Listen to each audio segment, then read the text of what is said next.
You know I'm missing Monday Night Football, right? Yes, I do. But it's the Cowboys, so I really don't care. No, you didn't. Yes, I did. Okay.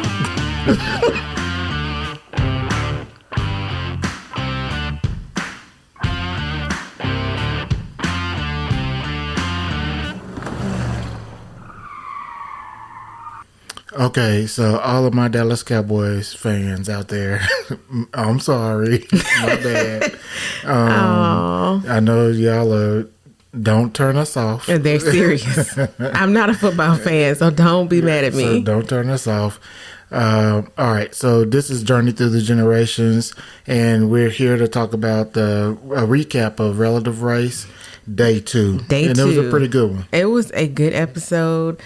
When I say I was not anticipating this episode being so emotional, because I thought they did a lot of that on day 1, and I thought this would be a little bit less emotional. I don't know why I thought that, but I was wrong. Well, every episode is, emotional. Well, I mean, because, last week, 2 teams found out that their mom had passed away. So I don't know. I thought that they would meet people on a different side of their family and they would be able to embrace them, but we'll get into it. But remember though, 3 of the 4 or all 4 is some form of adoption, right? Correct. And so a lot of them don't know anything about their family. Right. And they're meeting people for the first time, and it's like, I know you're not that emotional of a person. I'm not. But Relative Race make you feel like that. So, of course, the episode started with a recap. So, everybody knows what happened last time. Bottom line is last week, Team Green won first place. Yes. They got a prize. Their prize is to penalize one team during the challenge. And then Team Red came in last place, and they got a strike. Got the first strike of the season. Yep. So that's kind of where it started. Right. So we are at day 2. And typically the next day, they're still at their relative's house because, they spend the night at this person's house, even though they first met them. They spend the night at that relative's house, and they get up. They usually eat breakfast or, go over maps or look up pictures or whatever until they get their text from Dan. Yeah, I think it's pretty cool because if it looked like, I think if I remember right, everybody got a gift from their family that they met. I think you're right. And so Team Black got a photo album, which I'm seeing families do that more and more, that they can put pictures in, and I thought that was pretty cool. But they also got some bracelets. Yes. They looked really nice. They were really nice bracelets. And the thing that their cousin told them about the photo album was that he wanted them to put pictures of the race, people that they met in the race, or other pictures that they obtained during the race. So this will be their Relative Race photo album. Yeah, it's got to be hard to meet these people and then leave the next morning. I can't imagine. Because I'm sure you have more questions than can be asked and answered in one night. Yes, and then if you think about it, I don't know what time they get started the next day, but you don't want to stay up until 1 or 2 o'clock in the morning, talking and catching up, get to know each other, because you have to get up and pack and pack the car and drive. So it's hard. I can only imagine how hard that is. Yeah, I noticed that when they were talking to or going over Team Blue's recap, that in preparation for the day, everybody's kind of looking at a map. But did you notice that the brother that Team Blue met, I don't know names yet, Anthony? So I thought it was funny that Anthony had one of the big Atlas books that we talked about last week. Yes. He had one of those, and I go, that's my boy right there. Because that's what I was going to do good. I knew they was going to do good on day 2 because they had this big Atlas, and he seemed to know like every road. So when it was time to go, they got a text from Dan telling them which city that they were going to go to for the day. Yes, so everybody gets their maps together. They get in the car. They are waving and yelling out the window. Bye. See you later. And one of the things that you can never prepare for is weather. Yeah. It doesn't matter if, you just can't. That's something that you can't prepare for and you can't, delay. So Team Black had a little bit of issues. They're still in Colorado. And so they got in the car and they got to driving and it was very foggy. It was still snowing. Of course, it's cold, but they had to still drive. They don't tell you to, you can wait until tomorrow. So they still had to drive. And then when I said it was foggy out, from what I could tell, it was like dense fog. Yeah, and it looked like, and it looks like to me that as long as they stay in Colorado, they're going to run into these issues because of the time that this show was recorded. So, right. They did that in March, April? I'm not sure. It was earlier this year, yeah. And they're, of course, in high elevations. Yeah. So as long as they are there, they have the potential to run into these issues. Yeah. And, of course, they'll probably hit some other states or something. But they said that neither of them have experience driving in snow or that kind of fog.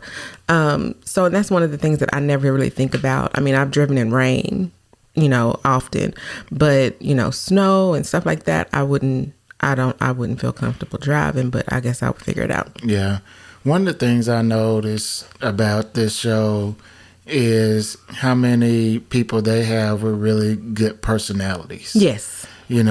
So because this episode or this season has some pretty funny people, in my opinion. I agree.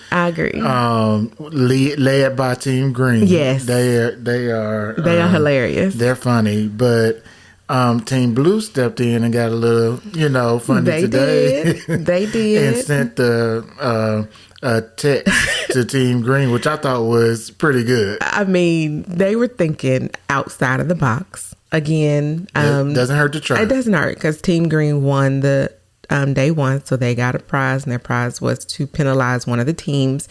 And so Team Blue decided that they wanted to send them a good morning text and tell them to have safe travels. And as a PS, that Team Green was one of the most beautiful couples that they had ever met. A little flattery never hurts. Yeah, hey, you never know, especially since they came in second place the day before. I bet you they thought, well, they're going to give it to us because we came in second place. Which is what I would have done. The strategy that you employ. Yes. Or would employ is not what I would employ, but I understand it. Yes. So, there's different ways to do it. So, but they're the only ones who sent this beautiful text. So I thought it was pretty funny. Yeah, it was. I thought it was funny too. So, and Team Green said that it almost worked. But they had already decided that they were going to give it to Team Blue. Yeah. But Team Blue, was a good sport about it. They took it. They still did their challenge. They didn't complain about it. They just, moved forward and got through everything. Yeah. So let's talk about the challenge. Okay. So as soon as I saw the challenge and what it was, I said, "Oh my God." The last time there was a slingshot challenge, somebody got hit in the face with some watermelon. Do you remember who that was and what season it was? I do not. I can see them. I can see the video. They really had that thing pulled back and it hit them in the face. And I don't remember. I don't remember who it was, but it was hilarious. It was funny. It was the funniest thing I've seen on this show. But I was like, oh my God, we're about to have a repeat. Another slingshot incident. And so from the way it looked, they probably taught them how to use it first. You think so? Before it started. Okay. Yeah. I mean, I'm sure they gave them you don't want anybody to get hurt. But that's true. But these balls didn't seem to be like hard balls. I don't know. They sounded like they were really hitting like the cardboard hard, but maybe it's because of the speed that they were going. Yeah, I think that's probably okay. Okay. Yeah. So, but yeah, they had to sit on some chair contraption they rigged up, and they had to knock down the big cardboard faces of everybody in the season. Yeah, it was kind of like those cardboard cutouts that they used in sports last season. Yeah. So it looked like people were in the stands. Mm-hmm. Yeah, looks like those. Yeah. And of course, Team Blue got their penalty, which was to move their signs 5 feet further away. Right. Mm-hmm.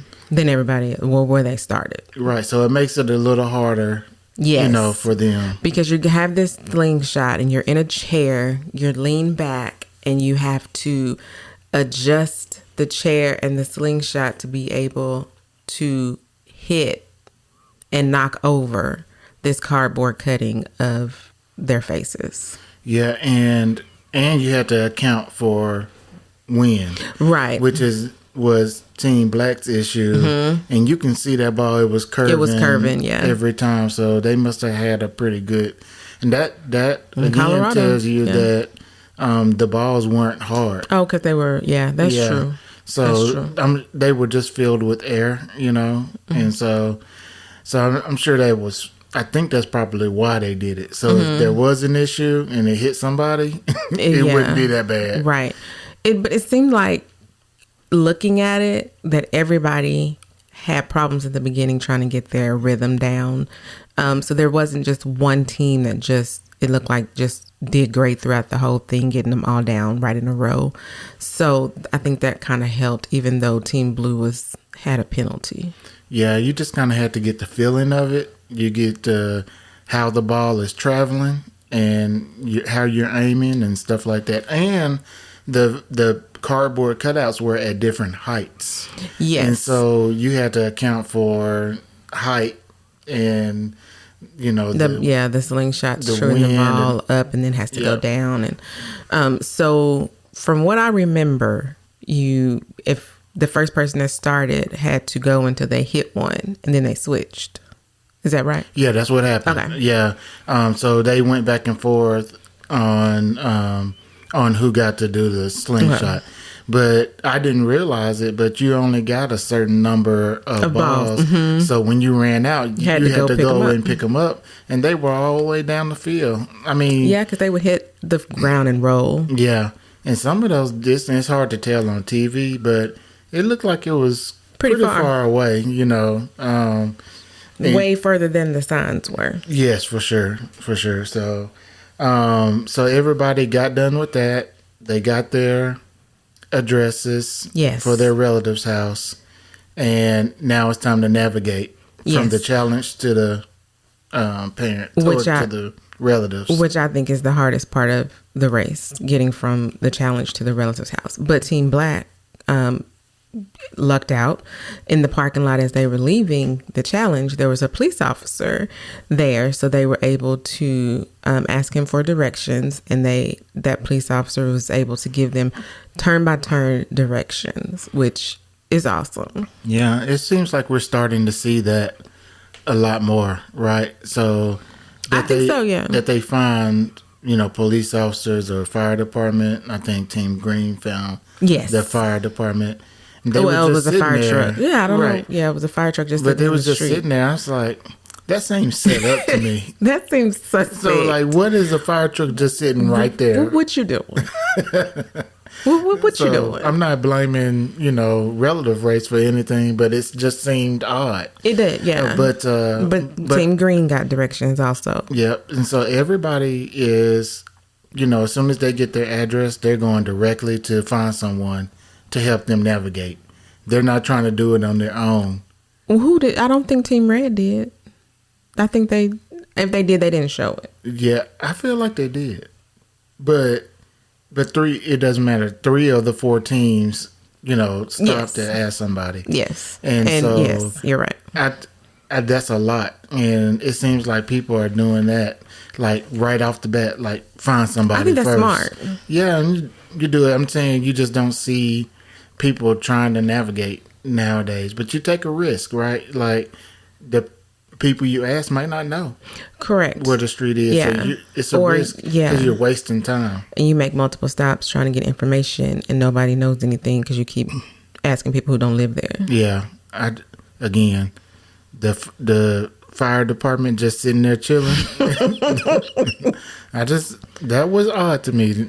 You know, I don't know. Maybe they should have edited that a little bit better. So at least we know they're not. Yeah, they just drove a little there. ways after the challenge, and then they saw a fire truck. Yeah. Okay. Whatever. So, I just thought that was funny. So yeah, everybody made it to their relative's house. Yes. And of course, all of the adopted people met people they didn't know about. This is correct. And I think the most interesting to me probably was Jarrell, Team Red. I think that's because this is his first time meeting someone on his family versus the other three had already met someone. Right, because his wife met somebody on day one. Right, so, but they were just... I just liked it so much because they were energetic. They were so welcoming and, you know, embraced him. And was just like, hey, you one of us. You ours. That's exactly what she said. You know you ours now, right? Yep. And that had to have made him feel so good, because I can only imagine what it's like to know you have family out there somewhere that doesn't know you. And I don't know if it's just me, I'm a little cynical, but you think they didn't want me, or they must not want to have anything to do with me. And then you meet them and they hug you and they say, we love you. You are one of us. We are family now. That has to make him feel so good. Yeah, I think in the back of your mind, you know that they want to meet you because they wouldn't have signed up for the show if they didn't. That is right? True.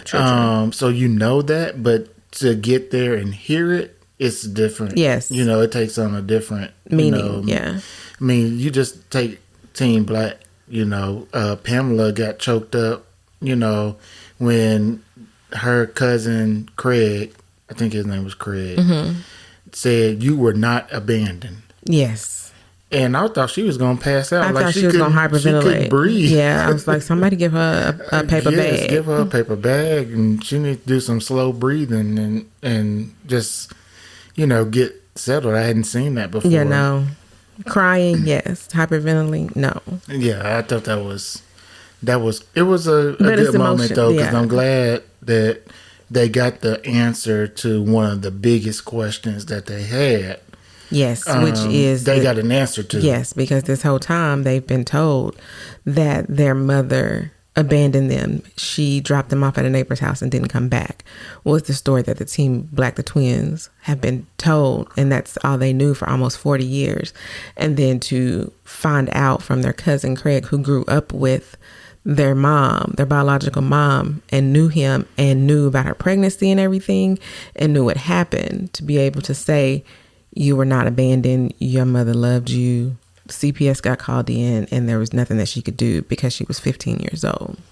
Yeah, and that I didn't expect that. You know, 15. That story. Yeah. You know, that she was young. You know, Child Protective Services come in, take them. Right, 'cause she's a child too. Yeah, and so it makes sense why they would. You know, if the 15-year-old doesn't have support, you know, from her adult family, then it's like, how's this gonna work? You got to do what's best for the kids, although you don't want to, you know, have that situation. But tell them what you heard on the show. Okay. And let's talk about this. And if you heard this, you tell us, go to our Facebook page. Yes. And follow us on Facebook. And tell us what you think about this. Okay. So what did you hear? What I heard was the cousin was explaining that, you know, your mom was in Louisiana. She was 15. She had these 3 kids, and CPS was called. 3 kids. Yes. That's the part right there that She had heard. these 3 kids. I heard that too. That's what I heard. And I was like, 3 kids? So are they triplets? And we gonna find the other one? Or did she already have a kid? I was totally confused. I rewinded that twice. I listened to it 3 times.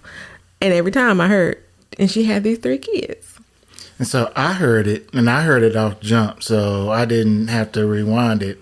But my thought is that maybe there's a younger brother or sister that was had after the twins were born, and like immediately after, like she was still a baby after, because we don't know, at least I don't remember like how old the twins were when they were they just keep adopted. saying at a young age. So I'm thinking maybe that she had another child after the twins, and she was having trouble with all 3 of them. Right. And they came, and this, I don't know a whole lot about, child protective services, but as I hear it, they separate kids a lot. Yes. And so, Especially back in the day. yeah, so maybe that's what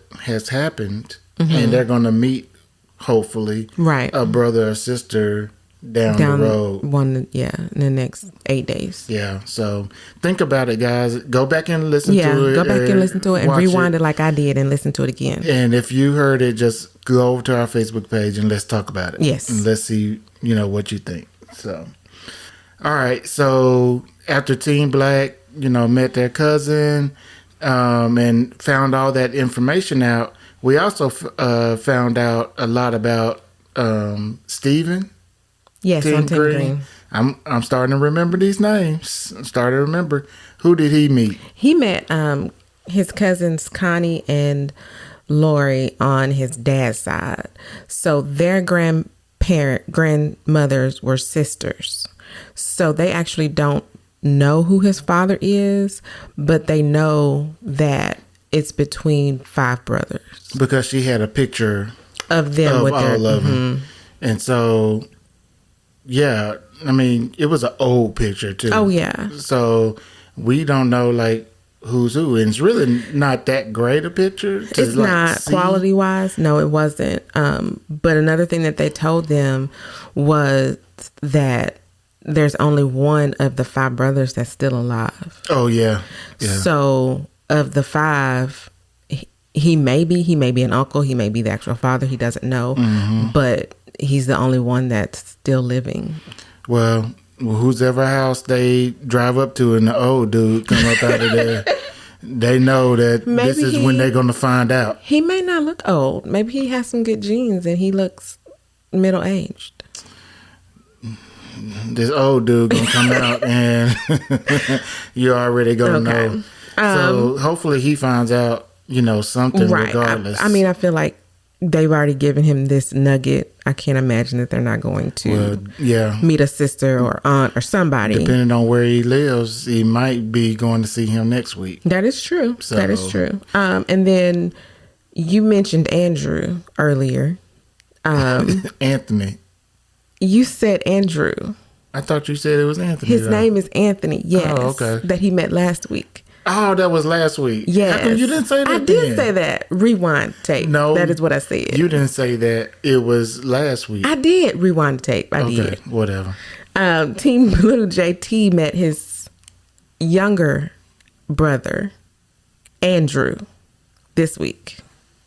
Which, as soon as he came out, I knew it was a brother because they look alike. So Andrew and Anthony grew up together. That's the one from last week. Yes, Anthony from last week and Andrew from this week grew up together. That's pretty cool. He's meeting brothers, though. Yes. I mean, he's meeting immediate family siblings, right away. Mm-hmm. So that has to be like a lot for him. Yeah, he said he always wanted a brother. Yeah. So, and to meet 2 in 2 days. Yeah, I mean. Because although we watch these a week apart, this literally is a 10-day race. Right. So he literally met Anthony yesterday and Andrew today. Yeah.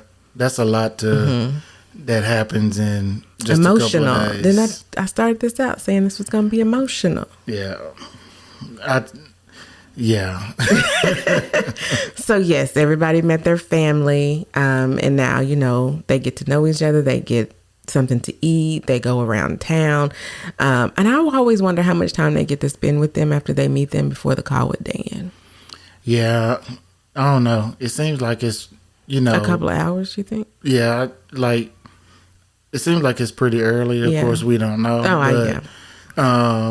But it seems like it's early because after they get done with that, they go off and do whatever, and then they come back. Yeah, they do it, and they come back and chill and relax and get to know each other. So, but that's a lot to do in just a night, evening. So, so good for them. So, so that's everybody. Now everybody's met their relatives and everything, and now it's time to get down to business and talk to Dan to get the game part of it done. So this is, according to Dan, the closest time-wise it maybe ever been.